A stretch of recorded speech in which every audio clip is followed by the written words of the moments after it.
ಚಪ್ಪಲಿ ರಾಜೀವನ ಮತ್ತೊಂದು ಕರ್ಮಕಾಂಡ ಬಯಲಾಗಿದ್ದು ಜಮೀನು ವಿಚಾರಕ್ಕೆ ಮಹಿಳೆಗೆ ಕಿರುಕುಳವನ್ನ ಕೊಟ್ಟ ಆರೋಪ ಇದೇ ರಾಜೀವ್ ಗೌಡ ವಿರುದ್ಧ ಕೇಳಿ ಬಂದಿದೆ.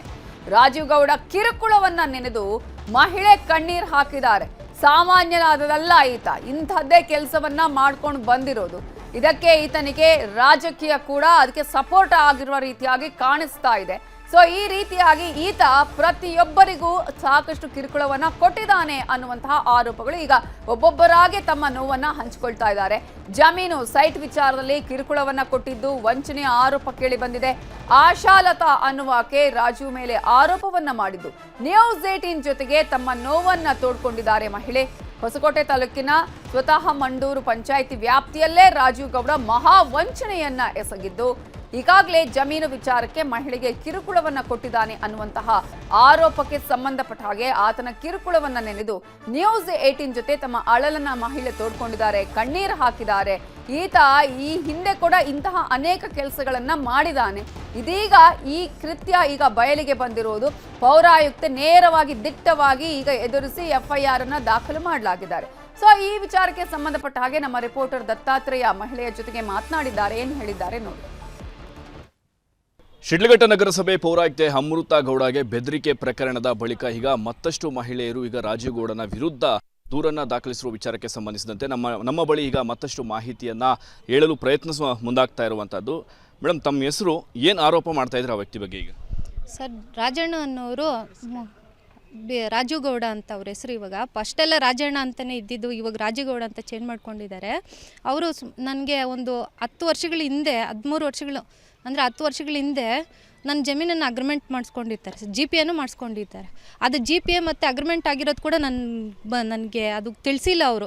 ಯಾಕಂತಂದರೆ ಖಾತಾ ಮಾಡಿಸ್ಕೊಡ್ತೀನಿ ಅಂತ ಕರ್ಕೊಂಡೋಗಿರ್ತಾರೆ. ಆ ಟೈಮಲ್ಲಿ ನನ್ನ ಹೆಸರು ಖಾತಾ ಇರಲಿಲ್ಲ ಸರ್. ಆ ಟೈಮಲ್ಲಿ ಖಾತಾ ಮಾಡಿಸ್ಕೊಡ್ತೀನಿ ಅಂತ ಕರ್ಕೊಂಡೋಗಿ GPA ಮತ್ತು ಅಗ್ರಿಮೆಂಟ್ ಎರಡೂ ಮಾಡ್ಕೊಂಡಿರ್ತಾರೆ ಸರ್. 1,45,00,000 ಅಲ್ಲೇ ಸಬ್ ರಿಜಿಸ್ಟರ್ ಮುಂದೆನೇ ಕೊಟ್ಬಿಟ್ಟಿದ್ದೀನಿ ಕ್ಯಾಶ್ ಅಂತನೂ ಸೈನ್ ಮಾಡಿಸ್ಕೊಂಡಿರ್ತಾರೆ ಸರ್. ನನಗೆ ಅಗ್ರಿಮೆಂಟ್ ಆಗಿದೆ, ಅದ್ರ ಬಗ್ಗೆ ನನಗೆ ಗೊತ್ತಿಲ್ಲ ಸರ್, ಮಾಹಿತಿನೇ ಸರಿಯಾಗಿ ಗೊತ್ತಿಲ್ಲ ನನಗೆ.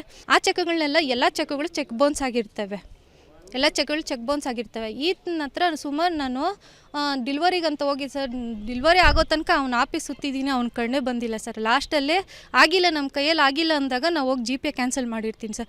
ಪೇಪರ್ ಪಬ್ಲಿಕೇಶನ್ನು ಮತ್ತು ನೋಟಿಸ್ ಕೊಟ್ಟು ಅವ್ನು GPA ಕ್ಯಾನ್ಸಲ್ ಮಾಡಿ ತಂಬಿಟ್ಟು ಸಬ್ ರಿಜಿಸ್ಟರ್ ಆಫೀಸ್ನಲ್ಲೇ GPA ಕ್ಯಾನ್ಸಲ್ ಮಾಡಿರ್ತೀನಿ. ಈ ವಿಚಾರಗಳೆಲ್ಲ ನೀವು ಪೊಲೀಸ್ ಠಾಣೆಯಲ್ಲಿ ದೂರು ಕೊಟ್ಟಿದ್ದೀರಾ? ಏನಾಯಿತು ಮತ್ತೆ ಇದು? ಸರ್, ದೂರು ಕೊಟ್ಟಿದ್ರು ಕೂಡ ಅವ್ರು ಯಾವುದೇ ರೀತಿ ಆ್ಯಕ್ಷನ್ ತೊಗೊಳ್ತಾ ಇಲ್ಲ ಸರ್ ಅವ್ರ ವಿರುದ್ಧ. ಯಾಕಂತಂದರೆ ನಾನು FIR ಆಗಿದೆ ಮೇಲೆ, FIR ಆಗಿದ್ರು ಅವ್ರು ಅರೆಸ್ಟ್ ಆಗಿರಲಿಲ್ಲ. ವಾರಂಟ್ ಆಗಿದೆ ಸರ್. ಇವಾಗ ಪ್ರೆಸೆಂಟಾಗಿ ಬಾನ್ಸವಾಡಿನಲ್ಲಿ ವಾರಂಟ್ ಆಗಿದೆ.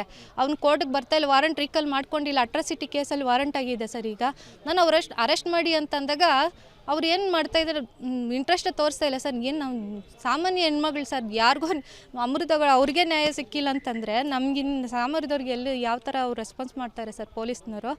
ಆ ಥರ ನಮ್ಗೆ ಯಾವುದೇ ರೀತಿ ನ್ಯಾಯ ಸಿಕ್ಕಿಲ್ಲ ಸರ್. ನಿಮ್ಗೆ ಎಷ್ಟು ನೋವಾಗಿದೆ? ನಿಮ್ಮ ಕುಟುಂಬಕ್ಕೆ ಯಾವ ಥರ ತೊಂದರೆ ಆಗಿದೆ? ಆವತ್ತು ರಿಜಿಸ್ಟರ್ ಮಾಡ್ಕೊಂಡಿದ್ದ ದಿನವೇ ನನಗೆ ಆವತ್ತೇ ಸರ್ ನಮ್ಮ ಸಂಸಾರ ಆವತ್ತೇ ನುಚ್ಚು ಆಗೋಯ್ತು ಸರ್. ನಮ್ಮ ಸಂಸಾರ ನಿನ್ನ ತಂದೆ ಮಾತು ಕೇಳ್ಕೊಂಡೋಗಿ ನೀನು ಸೈನ್ ಮಾಡಿಬಿಟ್ಟು ಬಂದಿದ್ದೀಯಲ್ಲ, ₹1 ದುಡ್ಡು ಇಸ್ಕೊಂಬಂದಿಲ್ಲ, ನೀನು ₹1 ದುಡ್ಡು ಇಸ್ಕೊಂಬಂದಿಲ್ಲ ಅಂತ ಅತ್ತೆ ಮಾವಿಂದ ಹಿಡಿದು ನಾದ್ನೀರಿಂದ ಹಿಡಿದು ಎಲ್ಲರೂ ಚುಚ್ಚುಮಾತುಗಳು ಕೇಳೋದೆ ಸರ್. ಆ ಟೈಮಲ್ಲಿ ನನ್ನ ಪುಣ್ಯಕ್ಕೆ ಮಗು ಇತ್ತು ಸರ್ ನನ್ನ ಮಡ್ಲಲ್ಲಿ. ಇಲ್ಲ ಅಂತಂದಿದ್ರೆ ನಾನು ಏನೋ ಒಂದು ಮಾಡ್ಕೊಂಡು ಸತ್ತೋಗ್ಬಿಡ್ತಾ ಇದ್ದೆ ಸರ್. ಅವ ದಾಸಿ ಸೂಕ್ಷ್ಮ ನಮ್ಮ ಯಜಮಾನ್ರು ಹೇಳೋಕ್ಕಾಗ್ತಾಯಿಲ್ಲ ಸರ್. ತುಂಬ ಜಾಸ್ತಿನೇ ಪರ್ಸ್ನಲಾಗಿ ಜಾಸ್ತಿ ನನಗೆ ತೊಂದರೆ ಆಗಿಬಿಟ್ಟಿದೆ ಸರ್. ಎಲ್ಲ ಒಂದು ಹತ್ರ ಸಂಸಾರನೇ ಹಾಳಾಗೋಯ್ತು. ಸುಮಾರು ಒಂದು 13 ವರ್ಷಗಳಿಂದ ಕೇಸು ಕೋರ್ಟು ಅಂತ ಸುತ್ತಾ ಇದ್ದೀನಿ ಸರ್. ನನಗಿನ್ನೂ ನ್ಯಾಯ ಸಿಕ್ಕಿಲ್ಲ ಸರ್. ಇವಾಗ ಫೈನಲಲ್ಲಿ ಜಡ್ಜ್ಗಳನ್ನೇ ಅವ್ನು ಬುಕ್ಕಿಂಗ್ ಮಾಡ್ತಾನಂತೆ ಸರ್. ಇವಾಗ ಜಡ್ಜ್ಗಳನ್ನ ಬುಕ್ ಮಾಡ್ತಾನಂತೆ. ಇಲ್ಲಿ ಗೆದ್ದಿಲ್ಲ ಅಂದ್ರೂ ಪರವಾಗಿಲ್ಲ, ಹೈಕೋರ್ಟ್ಗೆ ಹೋಗ್ತಾನಂತೆ ಸರ್. ಸರ್, ಒಂದು ಹೆಣ್ಮಗಳಿಗೆ ಎಷ್ಟು ಅನ್ಯಾಯ ಮಾಡ್ತಾ ಇದ್ದಾನಂತ ನೀವೇ ನೋಡಿ ಸರ್. ನೀವು ಇದಿಷ್ಟು ಈ ಬಾಧಿತರಾಗಿದ್ದಂತಹ ಮಹಿಳೆ ಹೇಳಿಕೆಗಳಾಗಿರುವಂತಹದ್ದು. ಚಿಕ್ಕಬಳ್ಳಾಪುರದಿಂದ ದತ್ತಾತ್ರೇಯ, ನ್ಯೂಸ್ 18.